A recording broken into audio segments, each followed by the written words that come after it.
First of all, who's taking the black jobs now? This new jobs report was disappointing enough that President Trump fired the government official who tracks labor data. Nationwide, only 73,000 jobs were added in July, and numbers for May and June were revised downward. And there's one number that suggests that things are going to get worse. Among black Americans, the unemployment rate rose to 7.2%. That number hasn't been that high since October of 2021. We all remember that post-pandemic period well, and so did President Trump.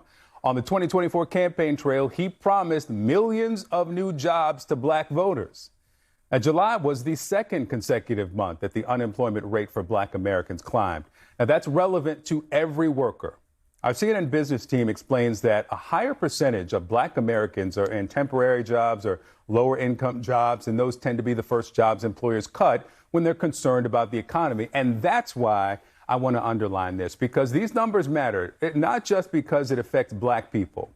The reality is that black Americans may feel it first, but all Americans could feel this next. So here to talk about this and much more, Ernie Suggs, race and culture reporter at the Atlanta Journal-Constitution, Jason Lee, senior editor at Bossip, and Michael Harriot, founder and writer at Contraband Camp. He's also the author of Black AF History, the Unwhitewashed Story of America. Gentlemen, good to have you. Ernie, let me start with you.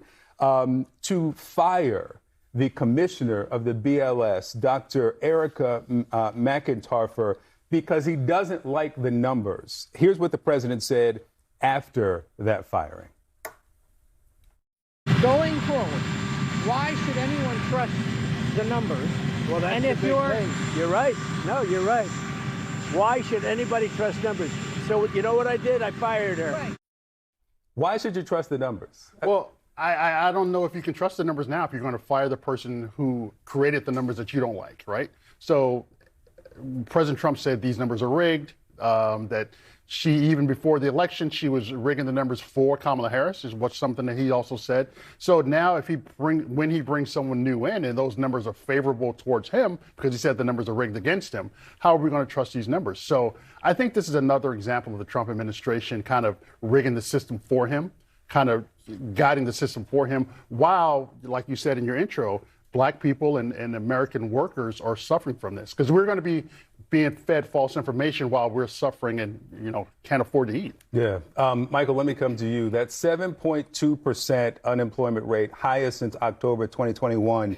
The pitch to America was economic, specifically to black voters and black men. Mm-hmm. More jobs, lower prices. Remember the Platinum Plan, right. 3 million jobs. And now we see these numbers. Yeah, I wonder what happened to all those black jobs, right? But remember now, economists always say that the economic recession hits black Americans first. So you could almost predict favorably since the last 50 years a recession by the number of black jobs or how the unemployment rate affects black Americans. It historically has always been about double the white unemployment rate, but what we're seeing now is going to get worse. The numbers from all of those layoffs at government jobs, which are disproportionately held by black Americans, haven't hit the jobs report yet. So it's going to get worse for black folks before it gets worse for Americans, but it's going to get worse for Americans.